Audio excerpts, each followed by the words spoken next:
మీలో ఎంతమంది మర్రిపాడు జామ జాతరకు వెళ్ళారో కామెంట్ చేయండి. హాయ్ ఫ్రెండ్స్, నేను పవన్ పుంగ. సంవత్సరానికి ఒక్కసారి జరిగే ఈ ఎల్లమ్మ జాతర మా సైడ్ చాలా ఫేమస్. ఈ జాతర ప్రతి సంవత్సరం కూడా చిన్న మర్రిపాడు అనే గ్రామంలో జరుగుతుంది. మా చుట్టుపక్కల ఉన్న ఊర్ల నుండి చాలా మంది జనం ఈ జాతరకి వస్తారు. వచ్చి రాగానే ఎల్లమ్మ తల్లిని దర్శించుకొని ఇక జాతర మొత్తం కూడా తిరుగుతారు. ఈ జామి జాతర అంటే నాకు బాగా గుర్తుంది. చిన్నప్పుడే ఈ జాతరకి మేము పొలం గొట్ల పైన నడుచుకుంటూ వెళ్లే వాళ్ళము. జాతర వస్తుందంటే చాలు 10 రోజుల ముందు నుండే సిద్ధమైపోయే వాళ్ళం. ఈ సంవత్సరం జాతరకి చాలా మంది వచ్చారు. ఈ జాతరలో చాలా మంది తప్పుతూ ఉంటారు. అంటే మీరే అర్థం చేసుకోండి ఎంత మంది జనం వస్తారా అన్నది. ఈ జాతర ప్రతి సంవత్సరం కూడా 3 రోజులు చాలా బాగా చేస్తారు. నేనైతే ఈ జాతరకి నా ఫ్రెండ్స్ తో వచ్చాను. వచ్చి రాగానే దర్శనం చేసుకుని ఇక జాతరలో తిరగడానికి వెళ్ళాం. జాతరలో ఎక్కడ చూసినా మన ఫాలోవర్స్ కనిపిస్తున్నారు. ఎక్కడికి వెళ్ళినా మీరు చూపించే అభిమానం నేను మర్చిపోలేను. మీరు నన్ను ఇంత సపోర్ట్ చేస్తున్నారు కాబట్టి నా నుండి మీకు మంచి కంటెంట్ ఇవ్వడానికి నేను ట్రై చేస్తాను. ఈ మర్రిపాడు జాతరని జామి జాతర అని కూడా పిలుస్తారు. జాతర అంటే ఒక సరదా అనుకుంటాం, కానీ ఇక్కడ పెట్టిన ప్రతి షాప్ కి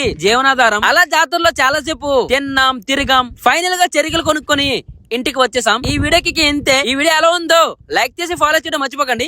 మళ్ళీ కలుద్దాం ఇంకా మంచి వీడియోతో.